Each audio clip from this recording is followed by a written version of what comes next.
Okay so hello students, welcome to this video. आज के इस वीडियो में हम स्टार्ट करने जा रहे हैं अपना डेटा सफिशिएंसी का टॉपिक। ठीक है, मैं इसको बड़ा कर देती हूँ पहले, just wait. Okay data sufficiency ये आज हम स्टार्ट करेंगे। ठीक है, रीजनिंग में हमारे काफ़ी सारे चैप्टर्स हम कर चुके हैं। ये जो टॉपिक है हमारे रीजनिंग का ही है, डेटा सफिशिएंसी, और काफ़ी इंपॉर्टेंट, काफ़ी मतलब कह सकूँ अच्छा चैप्टर है, अच्छा टॉपिक है। ठीक है, तो काफ़ी ज़्यादा लॉजिकल भी है। ठीक है, तो एंड कैलकुलेशन इसमें नहीं है इतनी, थोड़ी बहुत होती है, मिनिमम कैलकुलेशंस है। बाकी जो ये जो चैप्टर है वो मोर लॉजिकल है एंड लेस कैलकुलेटिव। ठीक है, काफ़ी अच्छा चैप्टर रहेगा ये डेटा सफिशिएंसी का। तो स्टार्ट करने जा रहे हैं आज हम ये वाले चैप्टर को। ओके मैं एक बार चेक कर लूँ कि रिकॉर्डिंग ढंग से हो रही है या नहीं। Just wait.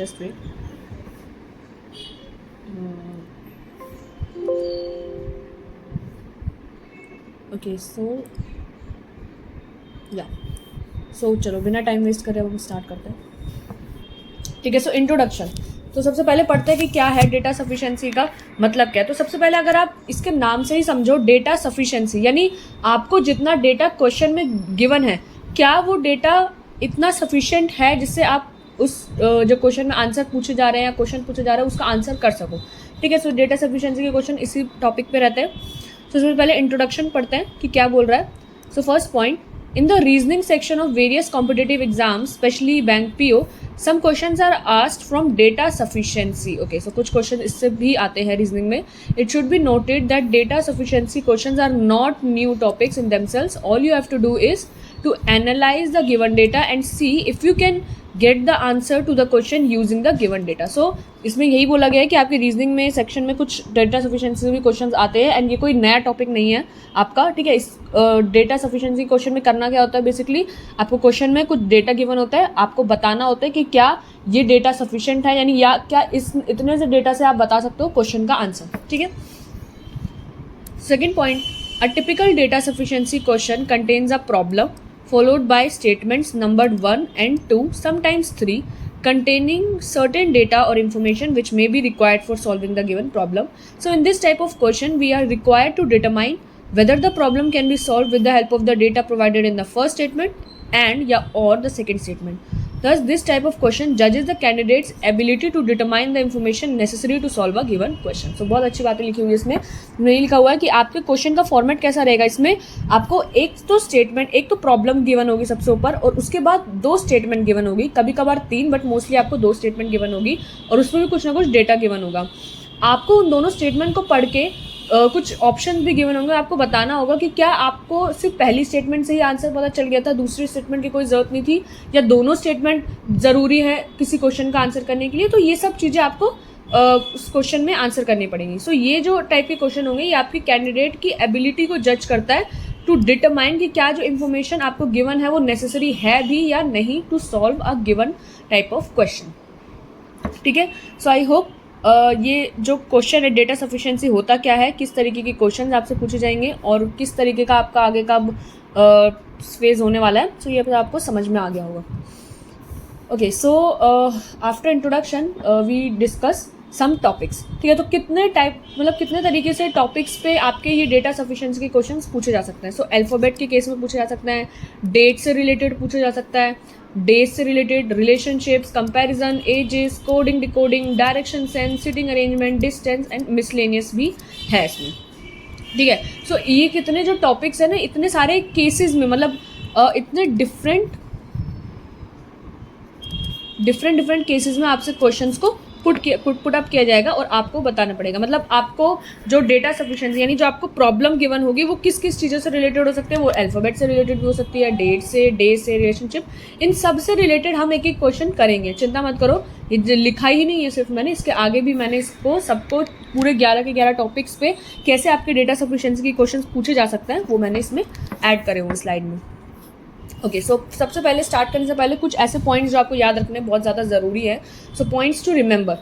First point, you must be able to determine the minimum information required for solving the question. जब भी आप क्वेश्चन में प्रॉब्लम पढ़ोगे सो आपको एटलीस्ट इतना तो पता हो कि क्या मिनिमम से मिनिमम क्या इन्फॉर्मेशन की, ये तो आपको पता होनी ही चाहिए, तभी आप उस क्वेश्चन को आगे सॉल्व कर सकते हो। So apart from the information in the question and the statement nothing should be taken for granted. कुछ भी आपको ऐसा नहीं करना कि मतलब जो इन्फॉर्मेशन आपको क्वेश्चन में गिवन है, स्टेटमेंट में गिवन, जो भी इन्फॉर्मेशन आपको गिवन है आपको वही कंसिडर करनी है, कुछ और अलग से नहीं सोचना है, ठीक है। Third point, candidate should not assume anything beyond the information given in the question. वही थर्ड पॉइंट में भी वही लिखा हुआ है कि आपको कुछ भी ऐसा सच एज्यूम नहीं करना है, थर्ड इन्फॉर्मेशन आपको नहीं सोचनी है। जो क्वेश्चन में आपको इन्फॉर्मेशन गिवन है, जो स्टेटमेंट आपको गिवन है, आपको उसी से रिलेटेड, उसी के दायरे में सोचना है, उससे बाहर अपने अपनी एजम्पशंस नहीं लगानी है, ठीक है।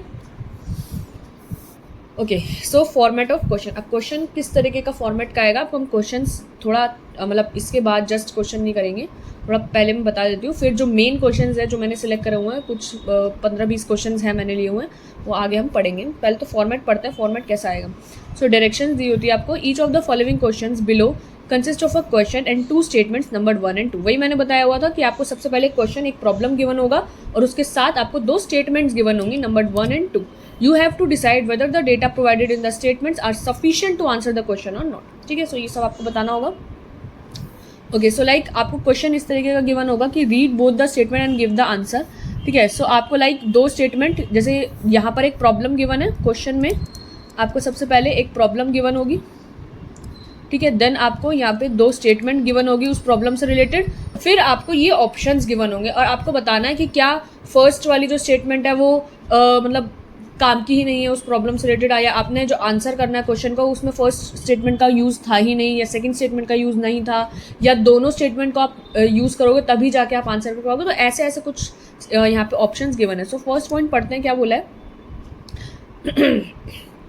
If data in statement 1 alone are sufficient to answer the question while the data in statement 2 alone are not sufficient to answer the question, ठीक है। मतलब या तो स्टेटमेंट 1 का जो डेटा सिर्फ उसके मुकाबले भी हम आंसर कर सकते थे क्वेश्चन को, या तो स्टेटमेंट 2 का जो डेटा है वो अकेला सफिशिएंट नहीं है, या सेकंड में आप पढ़ सकते हो कि data in statement 2 alone are sufficient to answer the question while the data in statement 1 alone are not sufficient to answer the question। If the data either in statement 1 alone or statement 2 alone are sufficient to answer the question, if the data even given in both statements 1 and 2 together are not sufficient to answer the question, if the data in both statement 1 and 2 together are, ठीक है। तो ये सारे मतलब इतने सारे option आपको दिए होंगे, आपको जस्ट इसमें सारे के सारे हमने चांसेस ले रखे, सब ऑप्शन ले रखे कि या तो स्टेटमेंट 1 अलोन, या अकेली स्टेटमेंट 1 से आप क्वेश्चन को आंसर कर सकते हो, दूसरे में या तो अकेली स्टेटमेंट 2 से ही आप क्वेश्चन को आंसर कर सकते हो, या दोनों से आंसर कर सकते हो, या दोनों ही काम की नहीं है स्टेटमेंट, कि ऐसे ऐसे ऑप्शन इसमें बने हुए हैं। Okay, so now some examples are given below. So examples हम स्टार्ट करते हैं, कौन से वाले, जो हमने अभी टॉपिक्स देखे थे 1 से 11 तक, जिसमें अल्फ़ाबेट से या सबसे रिलेटेड एग्जाम्पल्स हैं, उनसे हम यहाँ पर डेटा सफिशिएंट के क्वेश्चंस करेंगे, ठीक है।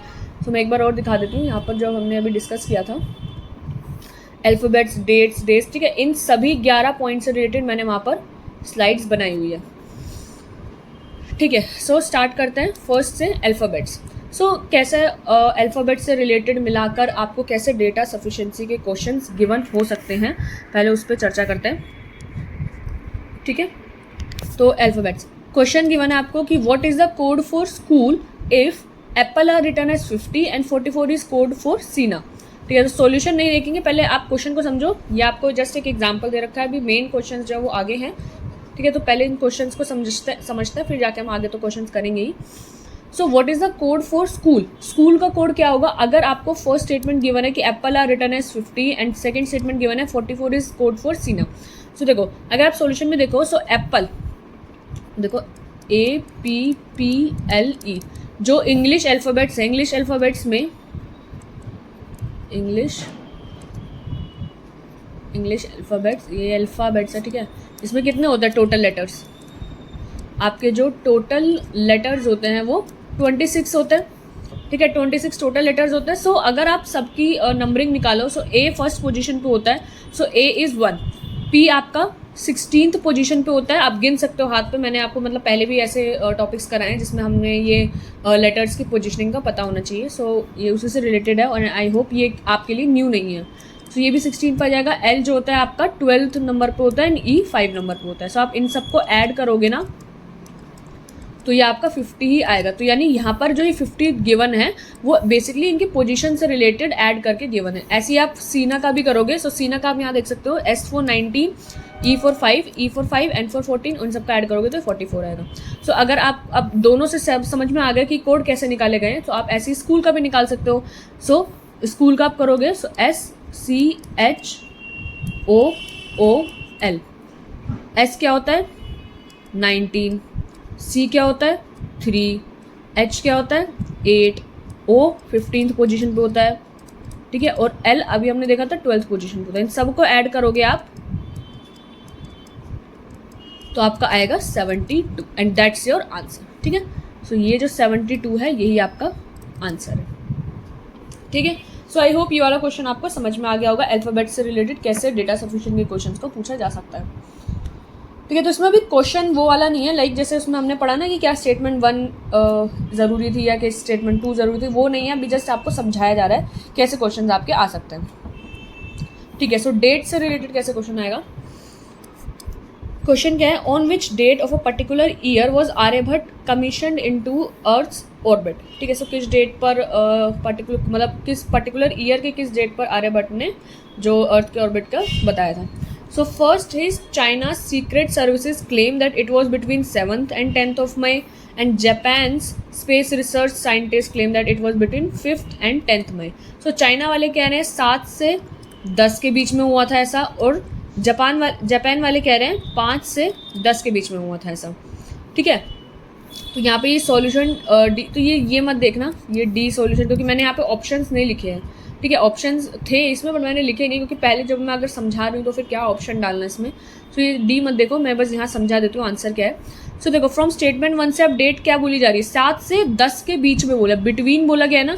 सो 7 से 10 के बीच में यानी 8 और 9, और यहाँ पे 5 से 10 के बीच में बोला गया है। सो 6, 7, 8 और 9, ठीक है। ये डेट्स यहाँ पे गिवन है 8 और 9 एंड 6, 7, 8 और 9। सो अगर आप दोनों को ऐड कर दोगे तो आपकी डेट 8 और 9 इनके बीच में से कोई सी भी हो सकती है ना भाई। चाइना के जो सीक्रेट सर्विसेज वो क्लेम करते हैं कि 7 से 10 के बीच में यानी 8 और 9 का हो सकता है, और जापान वाले कह रहे हैं 5 से 10 यानी 6, 7, 8, 9। तो इसमें जो कॉमन डेट्स है वो 8 और 9 की ही है, यानी इस पर सबसे ज़्यादा चांसेस है कि उन्होंने आर्यभट्ट ने करा होगा, ठीक है। सो आपका आंसर 8 और 9th में है, ठीक है, ओके। सो डेज से रिलेटेड अब कैसे इसके सवाल आ सकते हैं ये पढ़ते हैं। क्वेश्चन है आपके कि on which day of the week did Mohan visit Bangalore. So किस डे पर मोहन ने बैंगलोर विजिट किया था।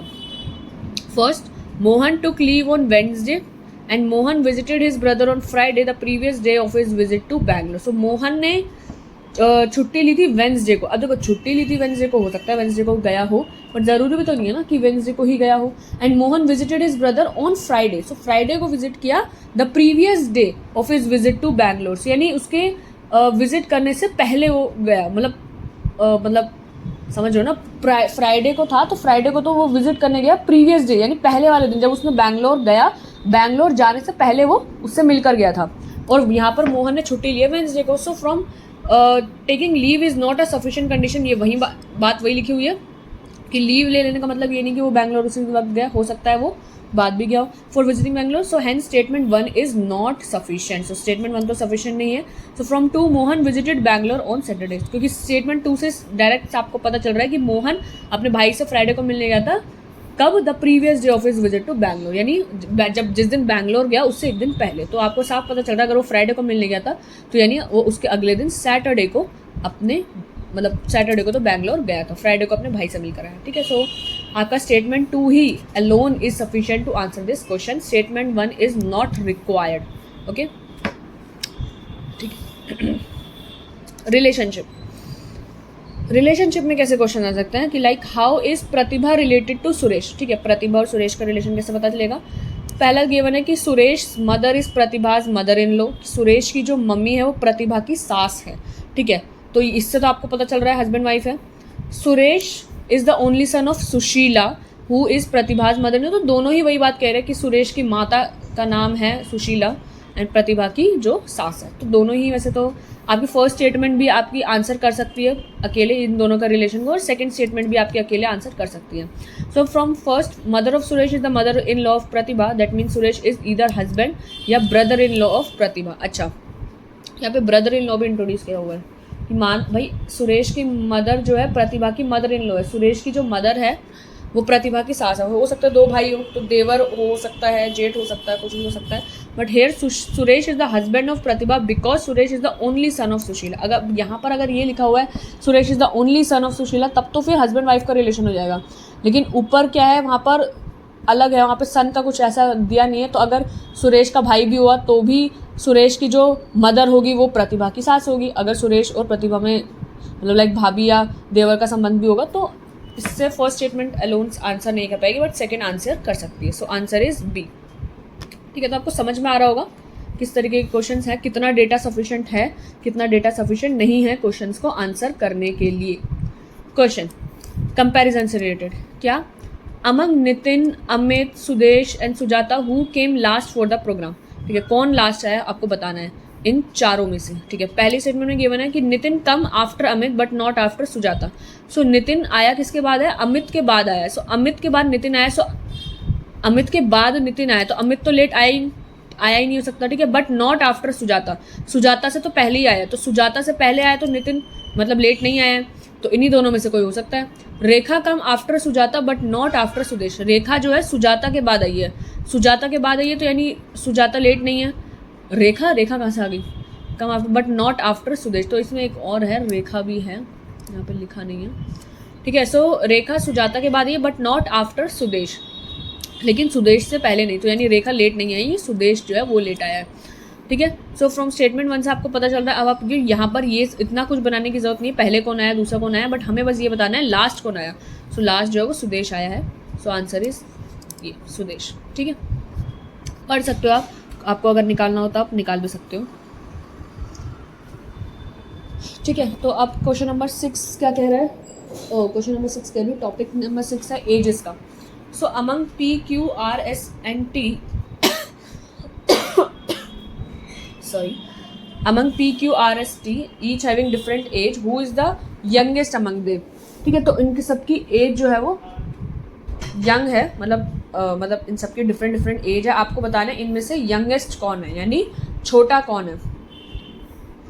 First, Q is younger than the only P, यानी Q जो है is younger than the only P, and S is older than the only R. S तो बड़ा है, आपको यंगेस्ट बताना है, यानी सबसे छोटा कौन है. ठीक है, सो सबसे छोटा कौन है, तो S is older. So S तो ओल्डर है तो हटा ही दो.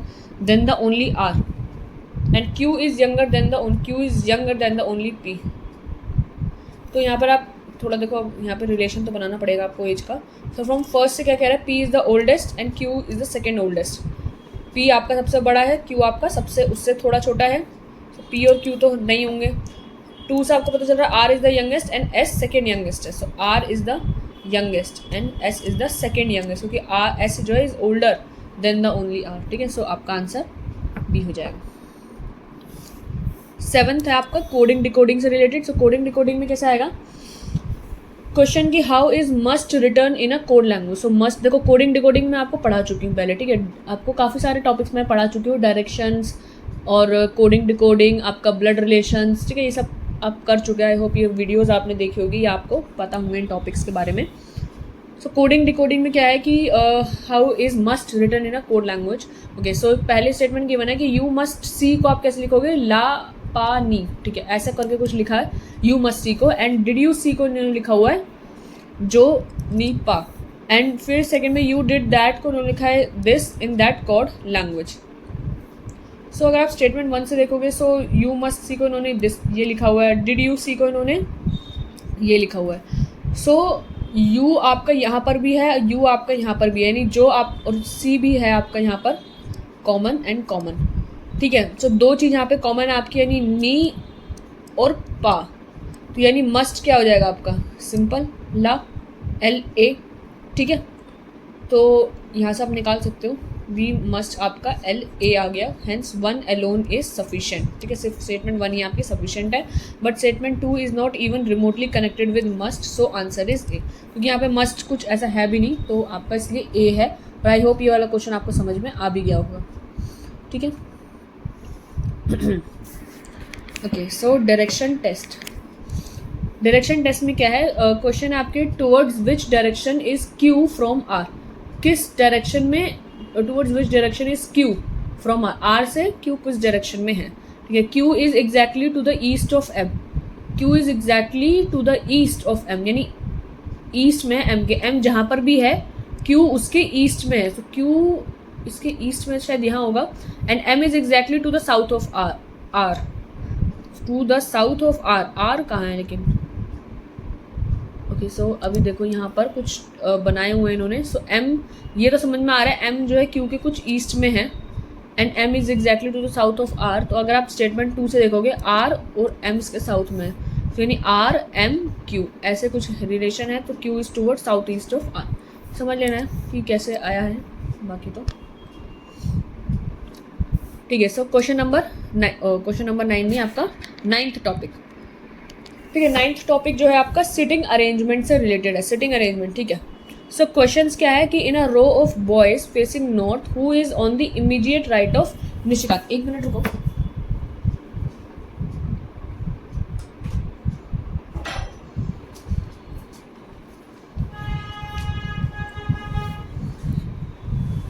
ठीक है। सो क्वेश्चन में क्या है, in a row of boys facing north, मतलब एक ऐसी रो में जहाँ पे बॉयज नॉर्थ की तरफ फेस करा है, who is on the immediate right of Nishikant, कौन है इमीडिएट राइट पे, यानी निशिकांत के जस्ट राइट पे कौन है, ठीक है। और सारे के सारे बॉयज नॉर्थ में फेस कर रहे हैं। Nishikant is second to the left of Shashikant and second to the right of Ravikant.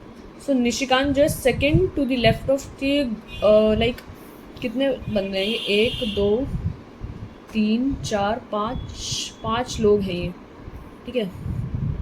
तो आपका जैसे आप यहाँ स्टेटमेंट समझोगे भी बनाया हुआ है इन्होंने, तो Nishikant is second to the left of Shashikant and second to the right of Ravikant. So Nishikant second, देखो 5 जने हैं टोटल, 5 पीपल है, और अगर कोई पर्सन सेकंड लेफ्ट में है एक बंदे के और सेकंड राइट में है एक ही बंदे के, तो यानी ये पर्सन बीच में बैठा है ना। अगर ये बीच में बैठेगा तभी तो यहाँ पे 2 छोड़ के एक बंदे के राइट में आएगा और 2 छोड़ के एक बंदे के लेफ्ट में आएगा, ठीक है। तो ये हो गया, यानी ये तो आपके 3 बंदे तो आपके फिक्स हो गए कौन कहाँ पर है। निशिकांत आपका बीच में है and second to the left of left में है शशिकांत, मतलब ये जो है निशिकांत वो शशिकांत के लेफ्ट में है, तो यानी शशिकांत यहाँ आ जाएगा और इसके लेफ्ट में ही आ गया, एंड रविकांत इधर आ जाएगा। सेकंड आपका Dinanath and Premnath are also in the row, but Dinanath is the nearest to Shashikant. So Dinanath Shashikant के पास बैठा है, तो यानी ये यहाँ आ जाएगा, ठीक है। सो बस आपके सारे के सारे पर्सन आ गए, रविकांत, प्रेमनाथ, निशिकांत, दीनानाथ, शशिकांत, ठीक है। तो समझ में आ गया होगा वाला सिटिंग अरेंजमेंट का भी। ओके, सो डिस्टेंस, अब डिस्टेंस पे टॉपिक पे कैसा आएगा, क्वेश्चन है आपके कि what is the shortest distance between Devipur and Durgapur. So shortest distance क्या होगा देवीपुर एंड दुर्गापुर में, आपका क्वेश्चन गिवन है। पहली स्टेटमेंट गिवन है कि Durgapur is 20 kilometre away from Rampur and Devipur is 15 kilometre away from Rampur. अगर रामपुर एक लोकेशन है, आपको देवीपुर और दुर्गापुर की बतानी है इनका डिस्टेंस। अगर रामपुर आपकी लोकेशन है और Durgapur is 20 kilometre away from Rampur, तो दुर्गापुर जो है 20 किलोमीटर दूर है, ठीक है। दुर्गापुर यहाँ है मान लो, और देवीपुर 15 किलोमीटर दूर है रामपुर से। तो देखो देवीपुर यहाँ भी तो हो सकता है ना कि यहाँ से यहाँ का रिलेशन 15 किलोमीटर हो गया, या रामपुर से ये तो 20 किलोमीटर है, हो सकता है देवीपुर यहीं बीच में हो कहीं, ठीक है। इनका डिस्टेंस फिर 5 किलोमीटर का रह जाएगा और ये यहाँ से 15 किलोमीटर का रह जाएगा, या रामपुर के इधर जास्ट में, तो ये तो कन्फ्यूजन है इसमें।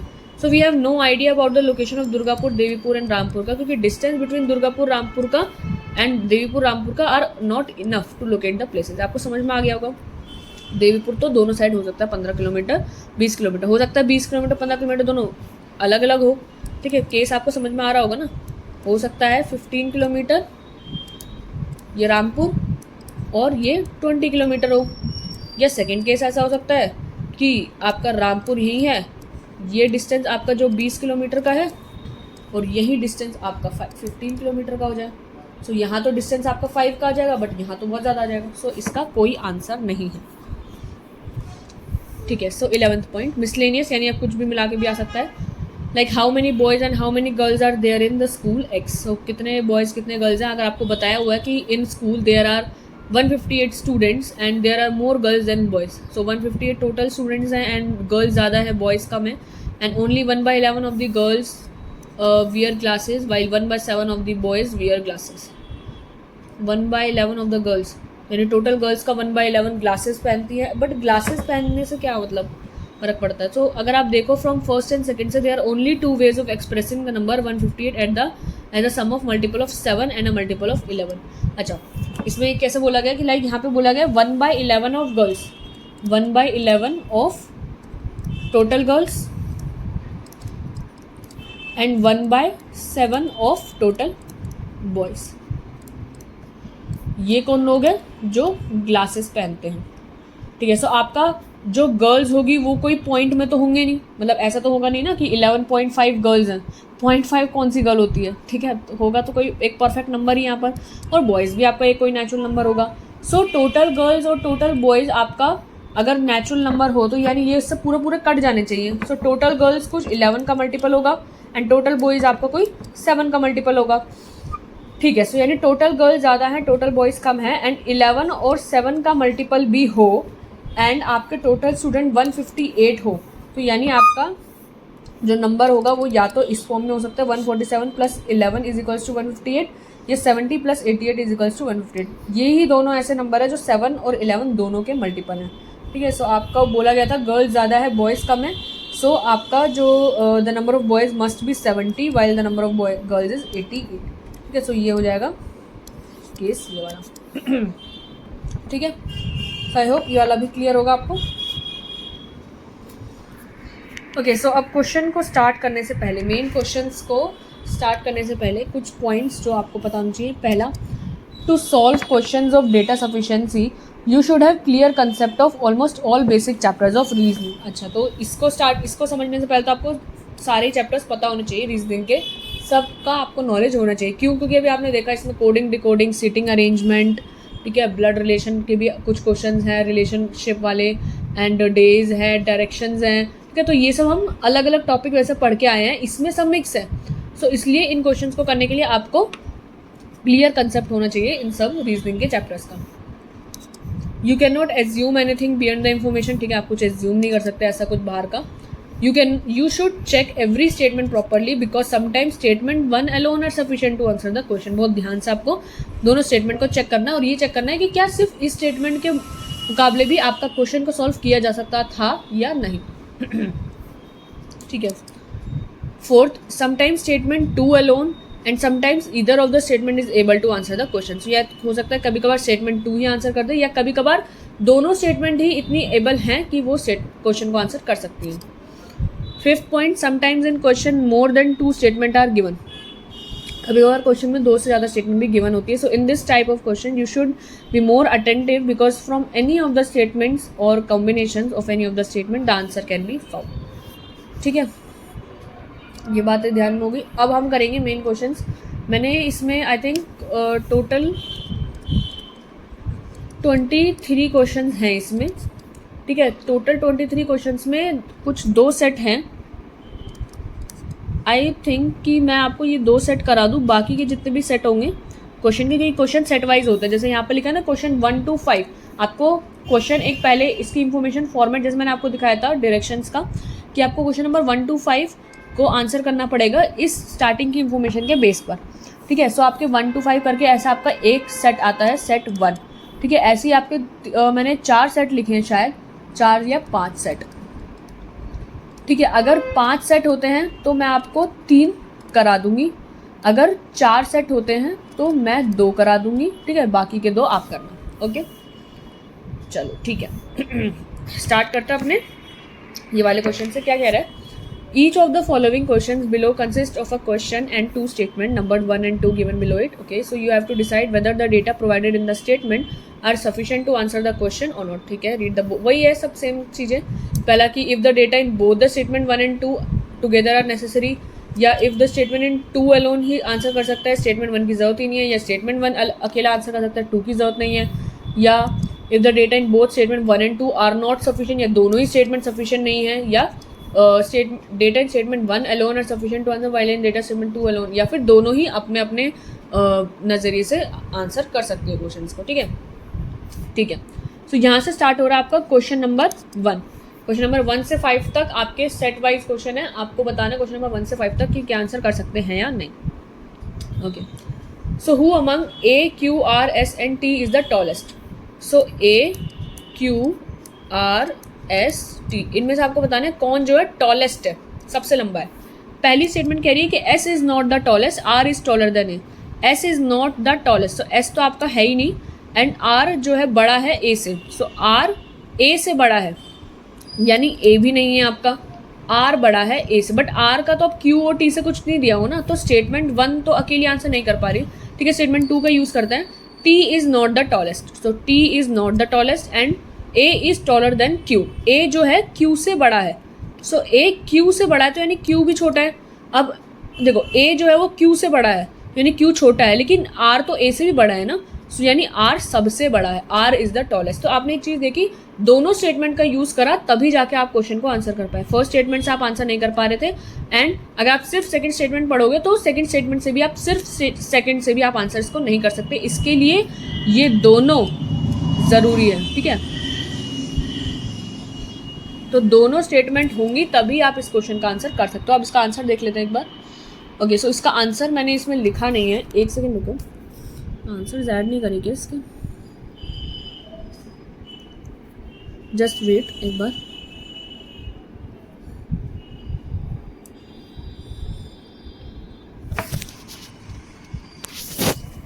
इसके आंसर्स आप, ठीक है, तो इसमें एक्चुअली मैंने आंसर्स ऐड नहीं करे हैं, आई एम सॉरी। मैं आपको सॉल्यूशन नहीं लिख दूंगी, ठीक है, आप लोग उसको समझ सकते हैं एंड कर सकते हैं क्वेश्चन को। ठीक है, ओके, सो क्वेश्चन नंबर 1 आपको आई होप समझ में आ गया होगा। A, Q, R, S, T में से कैसे टॉलेस्ट हमने निकाला, यहाँ आंसर ऐड करे नहीं है, उसके आंसर अलग थे actually. So question number 2, question number 2 में क्या है, in which month of the year did Raman go for a football match. So किस महीने में रमन फुटबॉल मैच के लिए गया था। ठीक है, सो अगर फर्स्ट स्टेटमेंट हम पढ़े, Aman correctly remembers that Raman went for a football match, for a है ये अलग अलग, ठीक है, for a football match in the first half of the year. हमको रमन का बताना है, तो अमन बताता है कि उसको याद है कि रमन जो है फुटबॉल मैच गया था first half of the year में, यानी साल का जो 2 हिस्से करो आप आधे आधे, तो स्टार्टिंग के आधे हिस्से में वो गया था। अब स्टार्टिंग के आधे हिस्से से आप नहीं बता सकते ना कौन सा महीना, आपको महीना बताना है, इन विच मंथ बताना है। सो आपके जैन से दिसंबर तक 12 मंथ्स होते हैं, सो आप आधा आधा डिवाइड कर दो तो 6 मंथ्स हो जाएंगे, बट 6 मंथ्स के स्टार्टिंग में कौन सा महीना है ये तो हम नहीं बता सकते। अच्छा, तो सेकेंड पढ़ते हैं एक बार। Aman's brother correctly remember that Raman went for a football match after 31 March but before 1 May, यानी ये बता रहा है कि 31 मार्च के बाद गया था, यानी मार्च के बाद तो एक अप्रैल बचता है महीना, और 1 मई से पहले, तो 1 मई से पहले भी अप्रैल ही बच रहा है, सो आपका अप्रैल में वो गया है। So April is the answer, and आप ये कह सकते हो कि only 2 is sufficient to answer this question. So आप इस क्वेश्चन का आप लिखोगे only second is sufficient to answer the question. ठीक है, आई होप ये वाला आपको समझ में आ गया होगा। ठीक है, थर्ड पॉइंट पढ़ते हैं। थर्ड पॉइंट में क्या कह रहा है, on which day of the same week is Rudra's exam schedule if it is given that Monday being the first day of the week. ठीक है, मंडे से आपका हफ्ता स्टार्ट होता है, कुछ लोग संडे से करते हैं ना, संडे मंडे ट्यूसडे, तो आपका मंडे से स्टार्ट हो रहा है। सो आपको बताना है on which day of the same week Rudra का एग्जाम है, रुद्र का एग्जाम कब है ये बताना है हमको। अब वीक मतलब जो है वो आपको डे बताना है कौन सा है। So Monika correctly remember that Rudra's exam is scheduled on a day after Tuesday. तो ये कह रही है मोनिका को पता है रुद्र का एग्जाम ट्यूसडे के बाद है but before Thursday of the same week. So Tuesday के बाद एंड थर्सडे से पहले, सो ये तो वेंसडे ही पड़ता है, फिर सिंपल हम कह सकते हैं वेंसडे इसका आंसर है।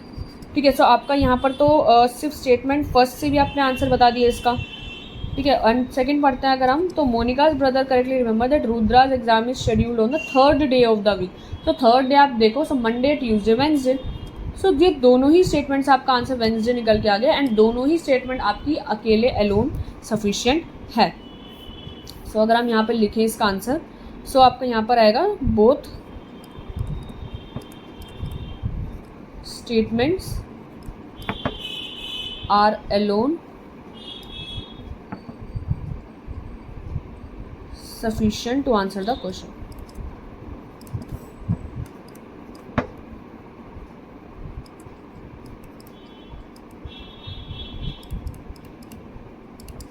ठीक है, तो आई होप ये वाला क्लियर होगा। Fourth one, how much marks has Sujit scored in the test. कितने मार्क्स सुजीत ने स्कोर करे हैं टेस्ट में। अच्छा, तो हमको ये बताना है। फर्स्ट स्टेटमेंट कहती है कि Sujit score 2 digit marks, his marks is less than और इक्वल टू 20। सो 20 से छोटे हो सकते हैं बट 2 डिजिट होने चाहिए। तो यानी 10 से 20 के बीच में कितने भी नंबर हो सकता है ये तो हमें नहीं पता। अच्छा, Sujit scored more than 9 marks in the test. अब सुजीत ने 9 से ज़्यादा, अब देखो 9 से ज़्यादा मार्क्स स्कोर करे हैं और ऊपर कह रहे हैं 2 डिजिट मार्क्स है। सो ये दोनों ही स्टेटमेंट वैसे तो अलोन आपकी सफिशिएंट नहीं है कि क्या मार्क्स है। ठीक है, तो ऊपर लिखा हुआ है 10 से 20 के बीच में कितने मार्क्स हो सकते हैं, बट एग्जैक्ट तो नहीं पता ना। और नीचे लिखा हुआ है 9 से ज़्यादा मार्क्स होंगे। So both statements are not sufficient to answer the question.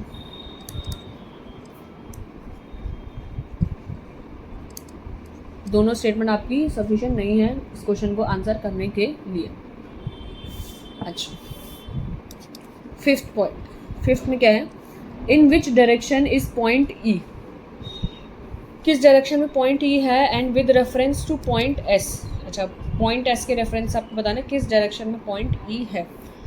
First कह रहा है कि point D is to the east of point E and point E is to the south of point F.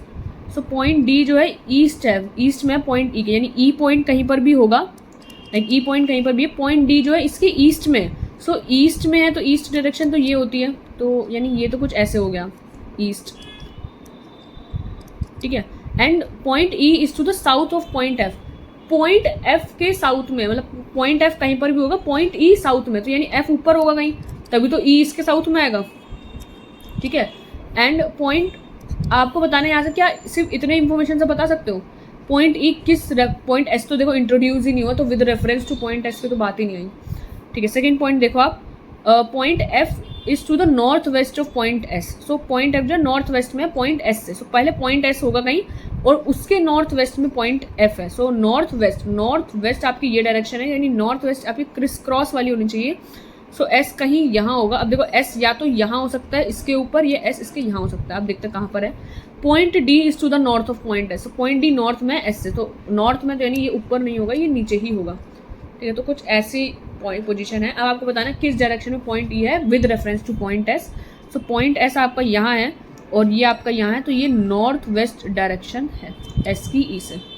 So point E is to the north west of point S. ठीक है, and both statements are mandatory. Both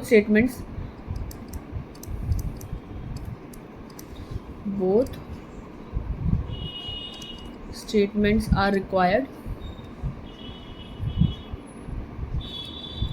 to answer the question.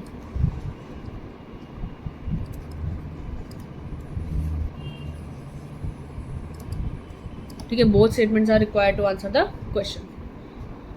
ठीक है, सो I hope ये clear होगा। पांचों question हमने कर लिए इस सेट के। ठीक है, सो 6 to 8, अब 6 to 8 में करा रही हूँ, बाकी के जो है आप खुद से कर लेना। ठीक है, देखते हैं या तो कितना हो पाता है। 6 to 8 में वही डायरेक्शन दी हुई है। Each of the following question below consist of a question and two, वही नंबर 1 और 2 दिया होगा। आपको डिसाइड करना है, बताना है कि क्या डेटा जो स्टेटमेंट प्रोवाइडेड है वो सफिशिएंट है या नहीं। फिर वही सारी कंडीशन गिवन है A B C D E। ठीक है, तो आपको 6 से स्टार्ट करना है, क्वेश्चन नंबर 6। सो क्वेश्चन नंबर 6 में क्या कह रहा है, which of the following 5 countries A, C, E, G and J is the biggest. अच्छा, तो A, C, E, G, J, A, C, E, G, J उसमें कौन सी कंट्री बिगेस्ट है, बड़ी है सबसे। सो फर्स्ट स्टेटमेंट पढ़ोगे, A is smaller than C। So A तो जो है छोटा है C से, तो A तो छोटा है तो A तो हटा ही दो, फिर A C से छोटा है, ठीक है। J is not the smallest, J smallest नहीं है, ठीक है। अब लेकिन फिर भी C और E और G में से सवाल रहता है कि कौन सी बिगेस्ट है। सेकंड पढ़ोगे, सो E is smaller than A। E जो है A से स्मॉल है, तो E A से स्मॉल है and G is not the biggest, तो बची कंट्री C। तब तो फिर C का नाम पहले ही आ जाएगा, ठीक है। तो अब यहाँ से आता आपका स्टेटमेंट 2 से देखोगे तो यहाँ, ठीक है, तो आपको बिगेस्ट में तो यही बच रहा है। अब G is not the biggest and E is smaller than A। So E आपका A से छोटा है, तो एंड C का ही बोला गया था A is smaller than C। पहले बोला E is smaller than A, पहले E छोटा, फिर देन A छोटा, देन C बड़ा and G is not the smallest. अच्छा, यहाँ पे बोला J is not the smallest, तो J सबसे छोटा नहीं है, तो J सबसे छोटा नहीं है तो कहीं ना कहीं बड़ा हो सकता है, तो J बड़ा भी हो सकता है and G is not the biggest, तो G तो बिगेस्ट ही नहीं है, तो J और C में से आपका सवाल रहेगा फिर भी, अभी भी, ठीक है। So it is not clear, ठीक है। तो इसमें आप लिख सकते हो कि we can not determine which is the biggest country. तो यहाँ पर हम लिख देते हैं we can not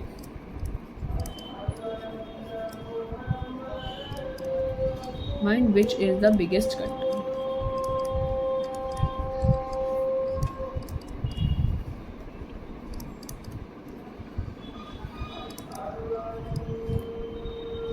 between C and J, ठीक है। नेक्स्ट पे चलते हैं। ओके, सो इसमें क्या है, 6 to 8 7th में, in which direction is point K with respect to point M, ठीक है। तो आपको डायरेक्शन बतानी है पॉइंट K की with respect to point M, point M से लेकर, ठीक है। सो बना लेता थोड़ा बहुत इसको भी। Point J is south of the point K, तो पॉइंट J जो है साउथ में K के पॉइंट में, ठीक है। तो K कहीं होगा तो J उसके साउथ में, तो यानी नीचे है। And point K is the west of point L, और K जो है वेस्ट में है पॉइंट L के, तो वेस्ट में है तो यानी ये ही वेस्ट डायरेक्शन है, तो अगर आप L को यहाँ बनाओगे तो ये वेस्ट में आ जाएगा इसके। अच्छा, ठीक है, तो ये कुछ ऐसा बन रहा है। हमको point K with respect to point M, तो आपको दोनों ही स्टेटमेंट चाहिए होगी। Point L is to the north of to the point M, so point L तो नॉर्थ में है पॉइंट M के, ठीक है। और आपका एक मिनट रुको, बैटर पे लगा लूँ उसे।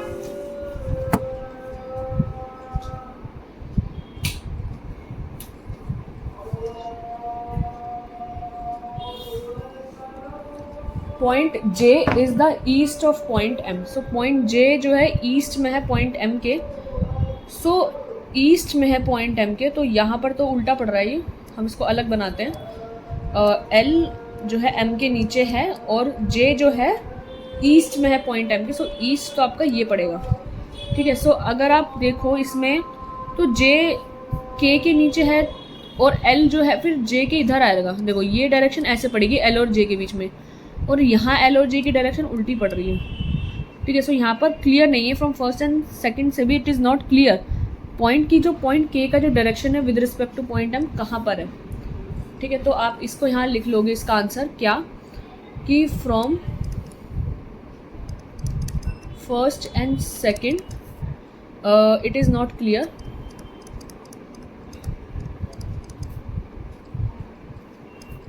is not clear that point K's direction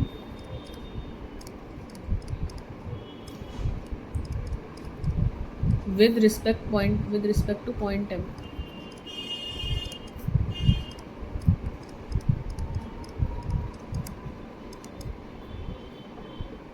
ठीक है। तो 7th डन। अच्छा, इसका फिगर भी यही बना देती हूँ मैं ताकि यही दिख जाए आपको, ठीक है। ये ऐसी है एंड ये आपका L और J, ठीक है, मैं इसको इरेज भी कर देती हूँ यहाँ से।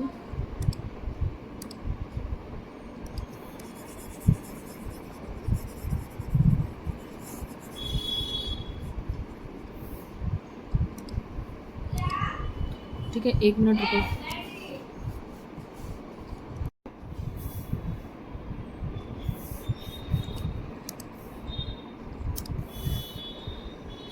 ठीक है, तो ये मैंने यहीं पर ही इसको लिख लिया है। ठीक है, तो ये हमने यहाँ पे लिख लिया। अब क्वेश्चन नंबर 8 को देखते हैं एक बार। 8 में क्या कह रहा है, how many runs Umesh has scored in the cricket match. ठीक है, तो उमेश ने कितने रन स्कोर करे क्रिकेट मैच में, वो हमें यहाँ पे देखना है। ठीक है, सो उमेश पहला लिखा हुआ है कि Umesh score 2 digit runs, his runs were more than 55। तो 2 डिजिट रन तो है और रन्स मोर देन 55 है, सो 55 से ज़्यादा है रन्स। ठीक है, सो यानी 56 से 99 के बीच में कोई भी हो सकता है। ठीक है, एंड यहाँ पर बोला गया है Umesh score less than 59 runs but runs were not an even number. So यहाँ पर अगर 56 से 99 के बीच में है and Umesh score less than 59, so less than 59 तो आपका एक तो 58, 57 और 56, फिर तो 3 नंबर बचता है आपके 58, 57, 56 and but runs were not an even number. So even number नहीं है तो ये दोनों भी कट गए, फिर तो 57 ही बचा। सो आपका आंसर इसमें 57 रन्स है। ठीक है, सो और आपको यहाँ पर दोनों स्टेटमेंट का यूज़ करना पड़ा तभी जाके आप इसको बता पाए। सो आप यहाँ पर क्या लिखोगे, both the statements are required to answer this question. So both the statements are required to answer this question. अब देखो एक चीज़ और देखो कि आपको यहाँ पर ये स्टेटमेंट लिखने की जरूरत नहीं कि ये जो मैंने लिखा है कि both the statement are required to answer this question, actually मैंने सॉल्यूशन नहीं लगाया तो मुझे इस वजह से यहाँ पर लिखना पड़ रहा है। आपको जो ये आपको सेट गिवन है ना ABCD, ये ऑप्शन है आपके ABCDE। ठीक है, आपको इन ऑप्शन में से मार्क करना है। जैसे मैंने यहाँ पर जो 8 है उसमें दोनों स्टेटमेंट ज़रूरी है इस क्वेश्चन को आंसर करने के लिए। सो इसका आंसर B हो जाएगा, इसका आंसर लाइक आपका B हो जाएगा। और B स्टेटमेंट क्या कह रही है आपकी, if the data in both the statements 1 and 2 are together necessary to answer the question. So आपका दोनों स्टेटमेंट उसमें ज़रूरी थी, तो इस वजह से मैंने वहाँ पे आंसर B लिखा हुआ है। ठीक है, अब जैसे 6th क्वेश्चन में अगर आप देखो, 6th क्वेश्चन में आपकी हम डिटरमाइन नहीं कर पा रहे इसमें, तो इसका आंसर यहाँ पर D हो जाएगा। D स्टेटमेंट क्या कह रही है, if the data in both the statement are not sufficient to answer the question. ठीक है, ऐसे ही आपका 7th में भी आंसर D हो जाएगा। यहाँ पे भी डेटा आपका दोनों में सफिशिएंट नहीं है इस क्वेश्चन को आंसर करने के लिए। ठीक है, सो आई होप ये आपको समझ में आ गया होगा। अच्छा, अब 9 to 11 है। सो 9 to 11 के बाद भी मैंने शायद 5 सेट लिए हैं इसमें, तो हम 3 क्वेश्चन और कर लेते हैं फिर इसके ही, फिर देन उसके बाद मैं वहाँ पर आपको आंसर सॉल्यूशन लिख दूंगी ABCDE में से कौन सा है, फिर आपको खुद से सॉल्व करना। सो ठीक है, तो ये वाला सेट भी हम खुद कर लेते हैं। सो यहाँ पर वही डायरेक्शंस जो आपको गिवन है आप ये पढ़ सकते हो, वही सेम चीज़ें। सो हम क्वेश्चन नंबर 9 की तरफ बढ़ते हैं। क्वेश्चन नंबर 9 में क्या बोल रहा है, सो पहला है how is A related to F। So A और F का रिलेशन बताना है आपको। ठीक है, so first statement is A has 2 sons B and C। ठीक है, सो A के 2 बच्चे हैं, B and C सन्स हैं। ठीक है, and C is married to D। So C है D के साथ, C और D की मैरिड है, यानी ये एक गर्ल है। C is married to D and has only 3 sons E F G। So इनके 3 बच्चे हैं E F G, ये सब सन्स हैं। A, अब देखो इससे आपको समझ में आ रहा है कि A और F का क्या रिलेशन है। सो देखो इसी से वैसे समझ में आ रहा है A और F का क्या रिलेशन है। ठीक है, समझ में आ ही रहा है ना। या देखो इसके बेटे का बेटा पोता हुआ, सो ग्रैंड डॉटर हो गया इसका। ठीक है, सो अगर आप इसमें देखो सेकंड स्टेटमेंट कि A is the wife of B। अच्छा, अब यहाँ पे हाँ एक चीज़ और समझो कि बट यहाँ पर A का वो गिवन। ठीक है, 1 मिनट रुको यार, क्या है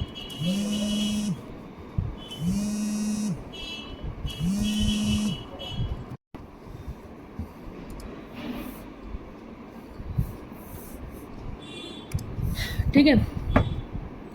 सो यहाँ पर थे इसमें तो ए का कोई रिलेशन, अब यहाँ पे ए का जेंडर नहीं पता हमारे को, ए जो है एक मम्मी, एक मम्मी है या पापा है, ठीक है। यहाँ पर ये मेल या फीमेल है ये हमें नहीं पता, ठीक है। सो हम इससे नहीं बता सकते।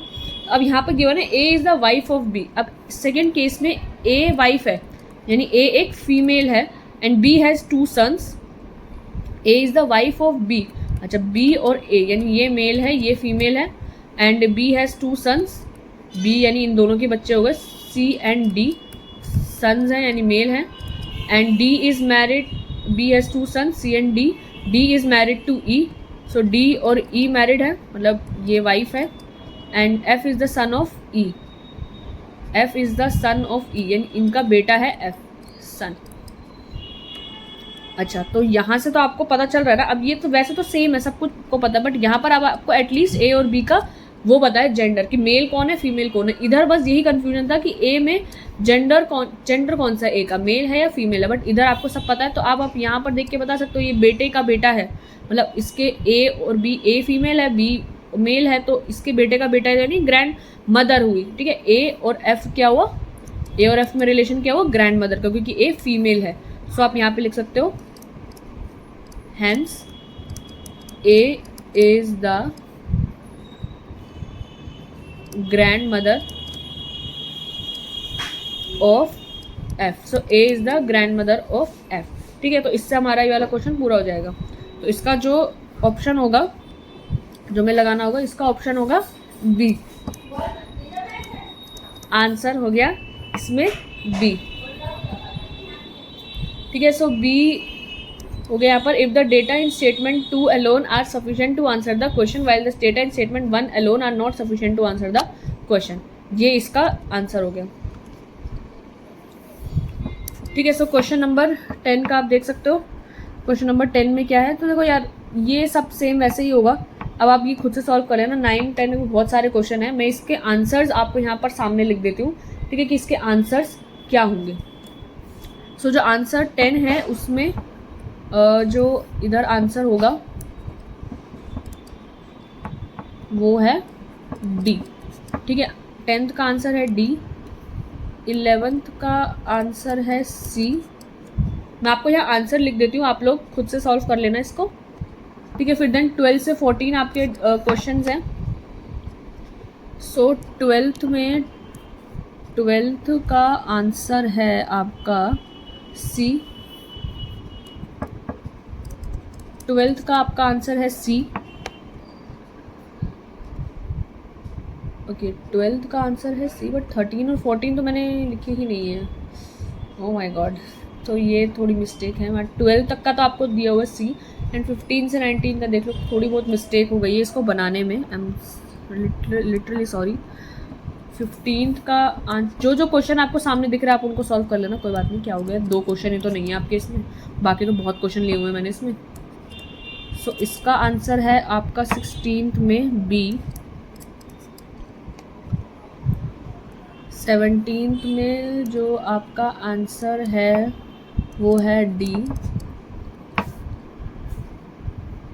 और 18th में आपका इसका आंसर है बी, ठीक है। सो 20 से 23 के क्वेश्चंस में आपका क्या होगा। सो 20 में आपका आंसर है बी, 21 में आपका आंसर है ई, एंड 22 में आपका आंसर है डी, 23 में आपका आंसर है सी, ठीक है। तो ये आपको दे रखे हैं क्वेश्चंस, और 1 मिनट,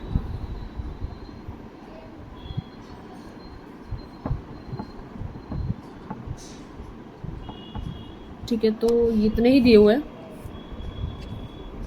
यहाँ पर, ठीक है। सो इसी के साथ हमारा ये वाले क्वेश्चंस तो इतने ही हैं, बाकी देन एंड है, ख़त्म है स्लाइड। मैंने इसमें एंड की स्लाइड नहीं लगाई हुई है, अभी लगानी थी, ठीक है। सो हमारे क्वेश्चंस तो इसमें यही है, तो ये क्वेश्चन आप लोग सॉल्व करना। ये मैंने आपको बताई दी ऑप्शन में डी सी का मतलब क्या है आपका, जो यहाँ से यहाँ पर जो ऑप्शंस हैं A B C D E, इन्हीं से रिलेटेड आपको बताना होता है। ठीक है, तो अभी फ़िलहाल 4-5 मिनट है, मैं आपको जो हमने क्वेश्चन छोड़ दिया था वहाँ पर वो बता देती हूँ। ठीक है, सो 9th हमने डिस्कस कर लिया था। क्वेश्चन नंबर 10 पढ़ते हैं। क्या कह रहा है कि ये कोड से रिलेटेड है आपका, what is the code for worship in a certain code language. So worship का कोड क्या होगा। सो अगर आप वर्शिप का देखो, ये 10th वाला यहाँ कर देती हूँ मैं, कि इन that code language worship powerful goddess को हम ऐसे लिखेंगे ASDQERTUI। ठीक है, एंड मोस्ट पावरफुल इमेज को आप ऐसे लिखोगे। ठीक है, सो अगर आप इसमें देखो, सो पावरफुल और पावरफुल ये दोनों कॉमन है, तो यानी इनके कोड में भी ये दोनों कुछ ना कुछ कॉमन होगा। सो आपका जो इसमें पावरफुल के लिए आएगा, यहाँ पर QER ही जो ऐसा है जो कॉमन इधर। सो QER क्या किसके लिए हो गया, पावरफुल के लिए। सो यहाँ पर पावरफुल का कोड आ गया QER। ठीक है, एंड यहाँ पर बट लेकिन यहाँ पर फिर गॉडेस एंड इमेज, आपको वर्शिप का कोड नहीं पता चला ना। वर्शिप का कोड तो ASD या TUI भी हो सकता है। सो वर्शिप का कोड आपका ये भी हो सकता है एंड ये भी हो सकता है। सो यहाँ पे नोट नोन है, आपको पता नहीं है।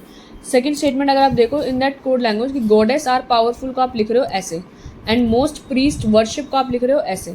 सो यहाँ पर भी आप देखो, सो गॉडेस आर पावरफुल, एंड यहाँ पर तो कुछ भी कॉमन नहीं है। सो आप यहाँ तो बिल्कुल ही नहीं बता पा रहे कि क्या है कैसे नहीं। फर्स्ट में तो फिर भी आपको थोड़ा बहुत डाउट है कि वर्शिप का जो कोड होगा वो या तो ASD होगा या TUI होगा, बट यहाँ सेकंड में तो बिल्कुल ही वर्शिप से कोड आपको नहीं पता। वर्शिप का कोड यहाँ पर ये भी हो सकता है, मतलब ये JXC भी हो सकता है, ये भी हो सकता है, ये भी, तो यहाँ पे बिल्कुल भी क्लियर नहीं है। So answer is D. इस वजह से ही है कि if the data in both the statement 1 and 2 together are necessary to answer the question. अच्छा, दोनों को अगर आप दोनों को कंबाइन करके देखो, तो दोनों को अगर आप कंबाइन करोगे, सो वर्शिप यहाँ पर ZXCTUI और WYP। सो यहाँ पर वर्शिप आ रहा है, एंड वर्शिप के लिए फिर यहाँ पर हमने देखा वर्शिप में ASD या TUI इन दोनों में से कोई हो सकता है, एंड सेकंड स्टेटमेंट में आपका वर्शिप TUI है। सो फ्रॉम स्टेटमेंट मैं यहाँ पर लिखूँ, फ्रॉम स्टेटमेंट सेकंड से आप इसमें कह सकते हो कि वर्शिप जो है वो आपका ASD या TUI में से ASD कट जाएगा, सो आपका TUI बचा, लेकिन उसके लिए दोनों स्टेटमेंट का होना ज़रूरी है। सो दैट्स वाई आपका जो आंसर है यहाँ पर D, दोनों स्टेटमेंट होना ज़रूरी है। ठीक है, सो ये आई होप क्लियर हो गया होगा, तो इसको मिटा देते हैं। अब हम 11th क्वेश्चन को यहाँ पर डिस्कस कर लेते हैं।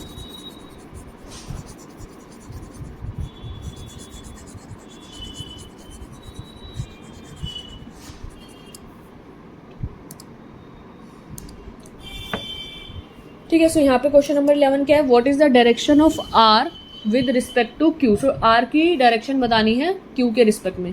ठीक है, सो पहला आपको लिख लेना है P is 5 metre north of Q.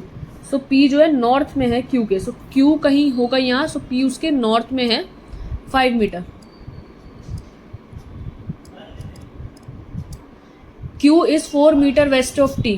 Q जो है 4 मीटर वेस्ट में है T के, वेस्ट में, सो वेस्ट यही है, तो T आपका यहाँ हो जाएगा 4 metre, and T is 4 metre north of R। T जो है 4 मीटर नॉर्थ में है R के,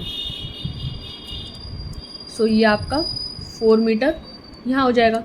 सो क्या इससे बता सकते हो आप डायरेक्शन ऑफ R की with respect to Q। So R की direction with respect to Q तो आपको पता चल ही रहा है, ये आपकी ईस्ट होता है, ये नीचे साउथ होता है, सो ये आपकी साउथ ईस्ट हो जाएगी। सो आप वैसे तो इसमें बता ही पा रहे हो साउथ ईस्ट यहाँ पर है। ठीक है, ये तो आपका स्टेटमेंट 1 से बनता है। अच्छा, स्टेटमेंट 2 से अगर आप कुछ बनाओ, so P is 5 metre south of Q। So वही सेम चीज़, P is 5 metre south of Q and Q is 3 metre west of T। So Q is 3 metre west में है T के, so Q is 3 metre west of T। ठीक है, and T is 5 metre west of R, and T is 5 metre west of R। So R आपका कहीं यहाँ आ जाएगा, so basically यहाँ से भी आप आर की डायरेक्शन तो बता ही सकते हो क्यू के साथ। सो दोनों ही स्टेटमेंट वैसे तो आपका आंसर कर पाएगी क्वेश्चन को अलोन, ठीक है। सो इसलिए आपका आंसर सी है। सी में क्या है, इफ द डेटा इधर इन स्टेटमेंट 1 अलोन या statement 2 alone are sufficient to answer the question, ठीक है। भले ही आप यहाँ पर ये देख सकते हो कि आपका आंसर सेम नहीं आएगा, क्योंकि यहाँ पर ऐसा कुछ नहीं है कि आपका आंसर दोनों से सेम आना चाहिए, बट ये बताना है कि क्या स्टेटमेंट 1 से या स्टेटमेंट 2 से आप क्वेश्चन का आंसर कर सकते हो या नहीं। तो आप यहाँ पे देखोगे स्टेटमेंट 1 से भी आपका आंसर आ रहा है कि क्यू जो है साउथ ईस्ट में आ रहा है आर के, और यहाँ से भी आपका आ रहा है कि आर और क्यू में आपका वेस्ट का रिलेशन। अगर आप क्यू, मैं आपको बताना what is the direction of R की क्या है with respect to Q. So Q के रिस्पेक्ट से आर की डायरेक्शन ईस्ट में आएगी, ठीक है। और यहाँ पर से what is the direction of R, so R की डायरेक्शन क्यू से साउथ ईस्ट में आएगी। तो दोनों स्टेटमेंट से ही आप वैसे तो आंसर कर पाओगे कि किस डायरेक्शन में आएगी। सो ठीक है, तो ये क्वेश्चंस आपके हो गए। अब ये मैंने 2 सेट तो करा दिए, बाकी 2-3 सेट जो यहाँ पर आपका एक क्वेश्चन है, यहाँ पर आपके 5-6 क्वेश्चन हैं। आप इनका स्क्रीनशॉट वगैरह ले सकते हो, ठीक है। स्क्रीनशॉट आप इसका ले लेना। ये तो हमने क्वेश्चन कर ही लिया है, इनका स्क्रीनशॉट ले लो। क्वेश्चन नंबर 12 है, इसका स्क्रीनशॉट ले लो पहले तो।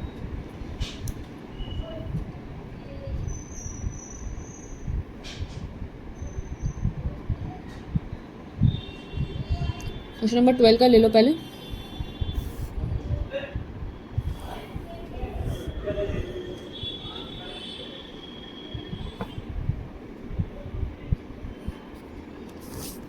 ठीक है, क्वेश्चन नंबर ये वो तो सेम ही है। 15 एंड 16 की ले लो स्क्रीनशॉट।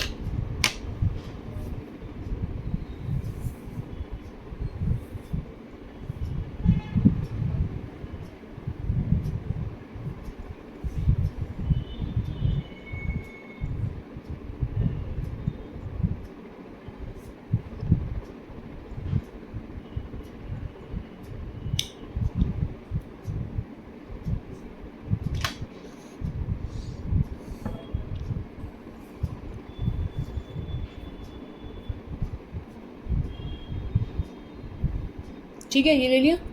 इसका ले लो 17 एंड 18 का।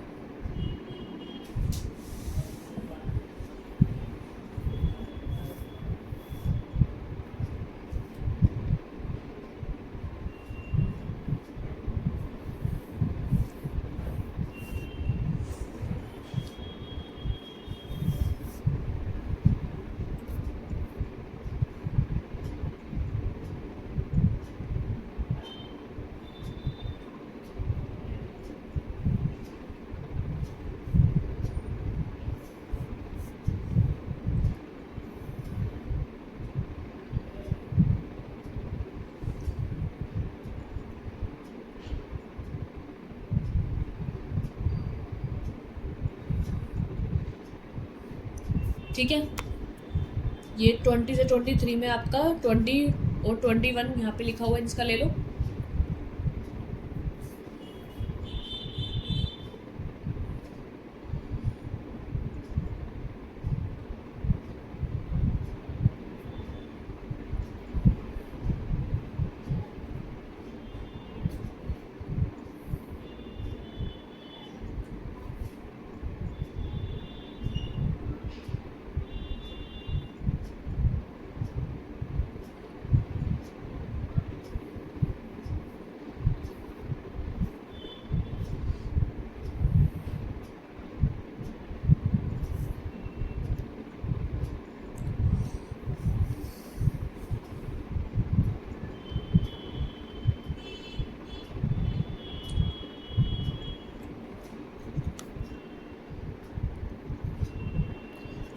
ठीक है, इसका ले लो। लास्ट ये वाली स्लाइड खत्म करते हैं फिर।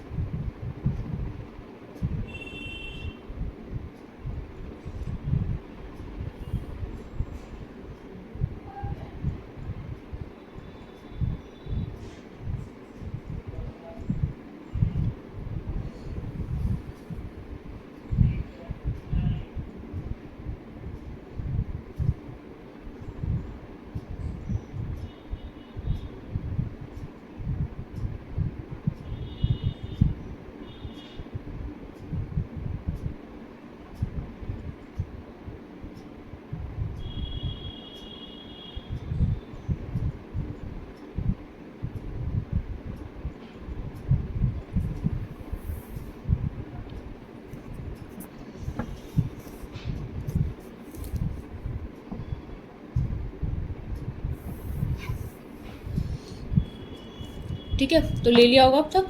तो अभी हमारा एंड हो गया इसका।